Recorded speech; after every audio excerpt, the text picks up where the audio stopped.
என் மகனை கேரள கிரிக்கெட் சங்க நிர்வாகிகள் பழிவாங்குகிறார்கள். சஞ்சு சாம்சன் தந்தை புகார். கேரள கிரிக்கெட் சங்க நிர்வாகிகள் தனது மகனை பழிவாங்குவதாக சஞ்சு சாம்சன் தந்தை கடும் குற்றச்சாட்டுகளை முன்வைத்திருக்கிறார். விஜய் ஹசாரே தொடருக்கு முன்பு நடைபெற்ற பயிற்சி முகாமில் தாம் பங்கேற்கவில்லை என முறைப்படி சஞ்சு சாம்சன் அறிவித்தும் அவரை கேரள அணியிலிருந்து அம்மாநில கிரிக்கெட் சங்கம் நிர்வாகிகள் அதிரடியாக நீக்கினார்கள். இதன் காரணமாக இங்கிலாந்துக்கு எதிரான ஒருநாள் தொடரிலும் சஞ்சு சாம்சன் பெயர் இடம்பெறவில்லை.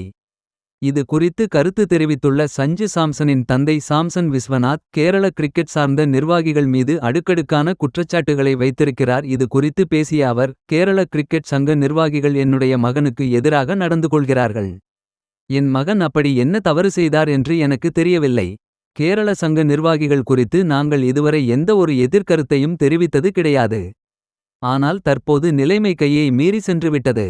கேரள அணி பயிற்சி முகாமில் மற்ற வீரர்களும் பங்கேற்கவில்லை. ஆனால் அவர்கள் அனைவரும் விஜய் ஹசாரே கோப்பையில் விளையாடுவதற்கு கேரள கிரிக்கெட் சங்க நிர்வாகிகள் அனுமதி அளித்திருக்கிறார்கள். நான் கேரள கிரிக்கெட் சங்க தலைவர் ஜே.எஸ். ஜார்ஜையோ இல்லை செயலாளர் வினோத்குமார் மீதோ எந்த குற்றச்சாட்டையும் வைக்கவில்லை.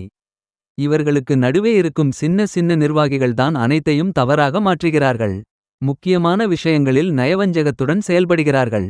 ஆனால் நாங்கள் விளையாட்டு வீரர்கள். எங்களுக்கு விளையாட்டு என்பது ஒரு வர்த்தகம் கிடையாது. என்னுடைய மகனுக்கு நீதி கிடைக்க வேண்டும். அவர் விளையாட வாய்ப்பு கொடுத்திருக்க வேண்டும். சஞ்சு சாம்சன் மீது ஏதேனும் தவறு இருந்தால் நிச்சயமாக அது குறித்து விவாதித்து அதனை தீர்க்க நாங்கள் தயாராக இருக்கிறோம் என்று விஸ்வநாத் சாம்சன் கூறியுள்ளார். 779 ரன்கள் குவித்தும் இந்திய அணியில் இடமில்லை. பிசிசிஐ நடத்தும் பிரதான உள்நாட்டு கிரிக்கெட் ஒருநாள் தொடர் என்றால் அது விஜய் ஹசாரே கோப்பை தான். இந்த தொடரில் நட்சத்திர வீரர் கருண் நாயர் 8 இன்னிங்ஸில் மொத்தமாக 779 ரன்கள் அடித்திருக்கிறார். இதில் 5 சதம் அடங்கும். சராசரியாக 389 ரன்களை கருண் நாயர் அடித்திருந்தார். இதனால் சாம்பியன்ஸ் கோப்பை தொடருக்கான இந்திய அணியில் கருண் நாயர் இடம் பெறுவார் என்று எதிர்பார்க்கப்பட்டது. ஆனால் கே.எல். ராகுல், ஸ்ரேயாஸ் ஐயர் ஆகியோருக்கு இந்திய அணியின் தேர்வு குழு முன்னுரிமை வழங்கியிருந்தது. இதுவரை கருண் நாயர் இந்திய அணிக்காக 2 ஒருநாள் போட்டிகளில் கடந்த 2016ஆம் ஆண்டு ஜிம்பாப்வேவுக்கு எதிராக விளையாடியிருக்கிறார். 8 ஆண்டுகளாக அவர் ஒருநாள் அணியில் இடம்பெற்றது கிடையாது. இந்த நிலையில் இவ்வளவு பெரிய சாதனையை விஜய் ஹசாரே தொடரில் படைத்தும் இந்திய அணியில் இடம்பெற குறித்து கருண் நாயர் தன்னுடைய மௌனத்தை கலைத்திருக்கிறார். இது குறித்து பேசிய அவர், நாம் எப்போது கிரிக்கெட் விளையாடும் போதும் இந்திய அணியில் கம்பேக் கொடுக்க வேண்டும் என்று நாம் எதிர்பார்ப்போம். இந்திய அணிக்காக விளையாட வேண்டும் என்று நினைத்தால் நாம் தொடர்ந்து கனவு காண வேண்டும். இந்த கனவும் எண்ணங்களும் இருப்பதால்தான் எனக்கு உத்வேகம் கிடைக்கின்றது. இந்திய அணிக்காக விளையாட வேண்டும் என்ற மோட்டிவேஷன் உடன் இருக்கின்றேன். இதன் மூலம் ஒவ்வொரு போட்டியிலும் ரன்கள் சேர்க்க வேண்டும் என்ற பசி எனக்கு இருக்கிறது.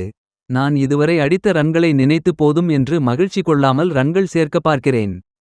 உள்ளூர் கிரிக்கெட் போட்டிகளில் அடுத்தடுத்து ஆட்டங்கள் இருப்பதால் நான் இதை பற்றி எல்லாம் யோசிக்கவே எனக்கு நேரமில்லை.